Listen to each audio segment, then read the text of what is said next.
हाय, good evening. ये जो video है ये है about importance of temperature, humidity and pressure in NABH accreditation. अब आप बोलेंगे कि ऐसा वीडियो बनाने की क्यों ज़रूरत पड़ी।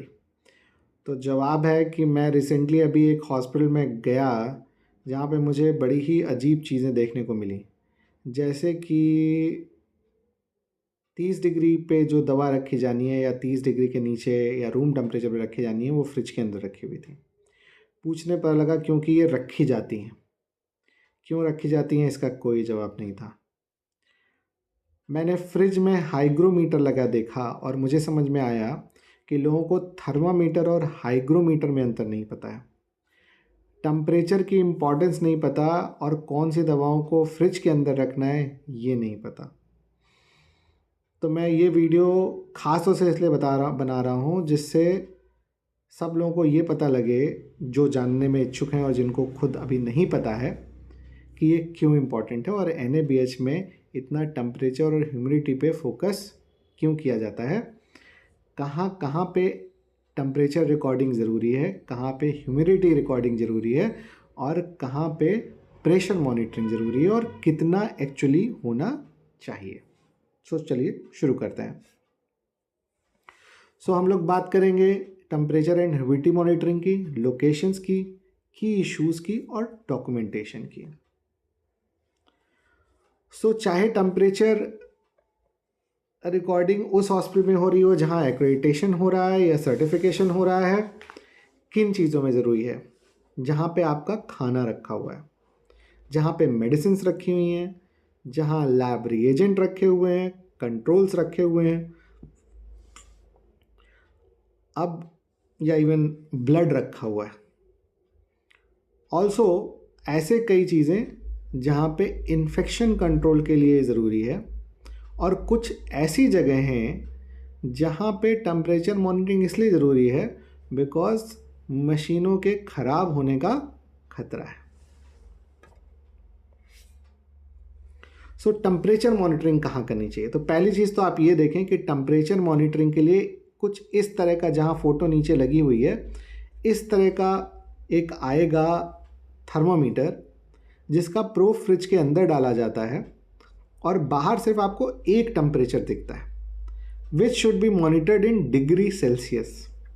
अब मैं शुड क्यों बोल रहा हूँ? बिकॉज बेसिकली मैंने फ़ारेनहाइट में सिर्फ बॉडी टेम्परेचर लेते देखा है पेशेंट्स का, लेकिन आश्चर्य की बात है, मुझे ये भी सौभाग्य प्राप्त हुआ है कि मैंने कुछ अस्पतालों में ये देखा कि लोग फ्रिज का टेम्परेचर फ़ारेनहाइट में नाप रहे थे। कोई परेशानी नहीं है, आप ऐसा कर सकते हैं, लेकिन जिन दवाओं को आप रख रहे हैं इस फ्रिज के अंदर या जिन कंट्रोल्स को, रीएजेंट्स को आप इन फ्रिज के अंदर रख रहे हैं उसमें टेम्परेचर फ़ारेनहाइट में नहीं, डिग्री सेल्सियस में लिखा हुआ है। आपका स्टाफ कंफ्यूज होगा कि कौन सी चीज़ कितना होगा, कैलकुलेशन करना पड़ेगा बार बार। क्यों कन्फ्यूजन को बढ़ाना, आप डिग्री सेल्सियस में रखिए। अब कौन सी जगहों पे फ्रिज में टेम्परेचर मॉनिटरिंग ज़रूरी है? नर्सिंग स्टेशंस जहाँ पे दवाएं रखी हैं। कौन सी दवाएं? जो 2 से 8 डिग्री के अंदर रखी जानी है, जैसे कि आपका इंसुलिन का इंजेक्शन, तो आपको उसे फ्रिज के अंदर रखना है। ठीक है। ब्लड बैग्स कई बार नर्सिंग स्टेशन पे आते हैं, वो आपको फ्रिज के अंदर रखने हैं। वहाँ का टेम्परेचर मॉनिटरिंग इसलिए किया जाता है कि अगर आपके फ्रिज का टेम्परेचर 8 डिग्री से ज़्यादा जा रहा है तो दवा की इफ़ेक्टिवनेस कम हो सकती है या पूरी तरह से जा सकती है, ब्लड गड़बड़ हो सकता है, ट्रांसफ्यूजन रिएक्शन के चांसेस बढ़ सकते हैं, इवन मरीज़ की मौत हो सकती है। फार्मेसी अगेन दवाओं के लिए। ओटी अगेन ज़्यादातर ओटीज़ में एक अपना खुद का छोटा सा मेडिकल स्टोर होता है जहाँ पे दवाएं रखी जाती हैं, तो वहाँ पे भी जिन दवाओं में ऐसी आवश्यकता है कि टेम्परेचर 2 से 8 डिग्री के बीच होना चाहिए उससे फ्रिज के अंदर रखें।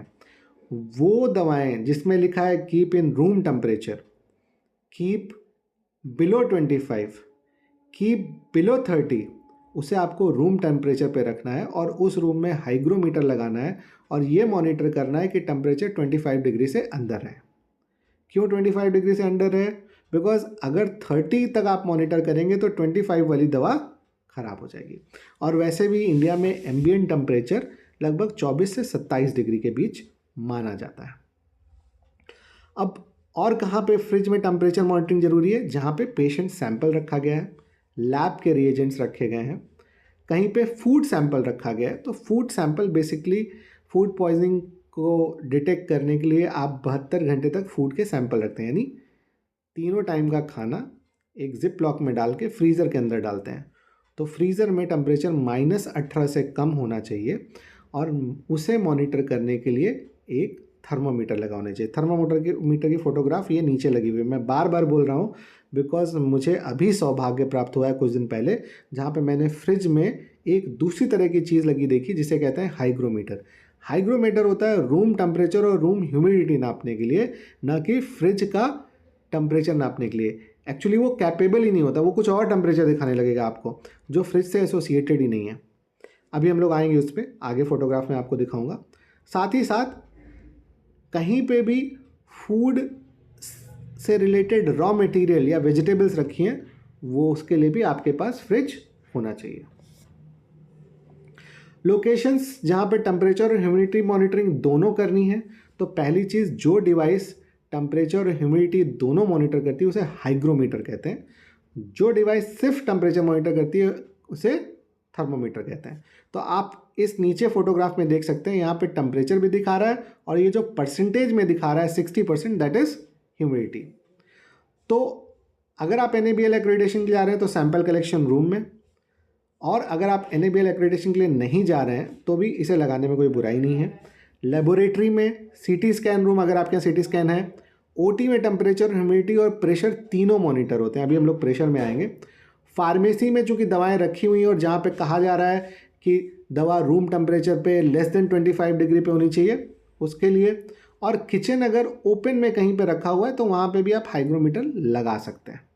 और भी कई लोकेशन से मैं इन्हीं पे स्टिक करूँगा। आपको अगर कोई डाउट है आप पूछ सकते हैं कमेंट में कि और कौन सी जगह हैं, या आपका कोई स्पेसिफिक रूम को लेकर क्वेरी है तो आप पूछ सकते हैं कि कहाँ पे क्या रखना है। यूजुअली ये थर्मोमीटर कैलिब्रेटेड होने चाहिए। अगर आप NABL एक्रेडिटेशन के लिए जा रहे हैं तो NABL एक्रेडिटेड लैब से एक्रेडिटेड होना चाहिए। अब आप यहाँ पे देखेंगे कि जो प्रोब है उसे फ्रीज़र के अंदर नहीं रखना है, किसी शेल्फ में डाल देना है। ये प्रोब ही जो है वो टेम्परेचर मॉनिटरिंग करता है, तो आपको सेंसर को फ्रीज़र के अंदर नहीं डालना है, नहीं तो वो माइनस में टेम्परेचर दिखाने लगेगा। तो कहीं ऐसी जगह रखें जहाँ पे आप नॉर्मली दवाएं रख रहे हैं। अब क्या टेम्परेचर रेंज होनी चाहिए? तो फ्रिज में 2 से 8 डिग्री, फ्रीज़र में -17 से ज़्यादा, रूम टेम्परेचर 22 से 27 डिग्री, ह्यूमिडिटी 40 से 60। मान लीजिए 40 से 70 भी जा रही है तो कोई परेशानी की बात नहीं है। OT में टेम्परेचर 18 से 22 डिग्री और मिनिमम प्रेशर जो है वो 2.5 होना चाहिए। अब ये क्या है? ये है एयर प्रेशर, जो पॉजिटिव एयर प्रेशर बना रहा है। तो अगर आपके AC में सेंट्रल एयर कंडीशनिंग है तभी एयर प्रेशर बनेगा, और पास्कल मीटर लगाना पड़ेगा जो प्रेशर को डिटेक्ट करेगा। अगर आपके OT में विंडो AC या स्प्लिट AC लगा है या कैसेट AC लगा है तो ये प्रेशर मॉनिटरिंग सिस्टम काम नहीं करेगा। आई होप आप समझ गए होंगे। अब आते हैं हम लोग डॉक्यूमेंटेशन पे। तो ये मैं जस्ट एक लैब का एग्जांपल दिखा रहा हूँ कि किस तरह से रूम की टेम्परेचर और ह्यूमिडिटी मॉनिटर की जा रही है, और मैंने यहाँ पे ऊपर टेम्परेचर और ह्यूमिडिटी मेंशन कर दिए कि कितनी होनी चाहिए, क्योंकि आप बिलीव नहीं करेंगे, कई बार मैंने लोगों को बड़े अजीब अजीब टेम्परेचर रिकॉर्ड करते देखा है। उन्हें वो टेम्परेचर मिला कहाँ से मुझे वो भी नहीं पता। तो जिस समय ये चेकलिस्ट आप चिपकाएं, जिन स्टाफ को ये रिकॉर्ड करना है कृपया उन्हें समझा दें कि एक्चुअली रेंज क्या है, और अगर उसके बाहर टेम्परेचर जा रहा है तो ये गड़बड़ है और उसे रिपोर्ट करना है, जिससे वहाँ के AC की रिपेयरिंग हो सके या देखा जा सके कि टेम्परेचर क्यों बढ़ रहा है। हो सकता है बार बार दरवाज़ा खुल बंद हो रहा है, बहुत हाई ट्रैफिक एरिया है, इसलिए भी टेम्परेचर बढ़ सकता है। हो सकता है वहाँ कहीं से वाटर लाइन जा रही है जो लीक हो रही है जिसकी वजह से ह्यूमिडिटी हाई है, एनी रीज़न। बट अगर स्टाफ को रेंज पता है तो ही वो रिपोर्ट कर पाएगा अगर कोई गड़बड़ी है, तो प्लीज़ उसे बताएं। फ्रिज में अगेन देखिए मैंने लिख रखा है 2 से 8 डिग्री, और स्टाफ को ये प्लीज़ एक्सप्लेन कर दें कि अगर इससे कम या ज़्यादा है तो कृपया उसे वो रिपोर्ट करे, क्योंकि जो सैंपल जो रिएजेंट 2 से 8 डिग्री के बीच में रखे जाने हैं वो ख़राब हो जाएंगे। तो अगर स्टाफ को सिग्निफिकेंस पता है तो आई एम वेरी श्योर कि स्टाफ रिपोर्ट करेगा। Thank you.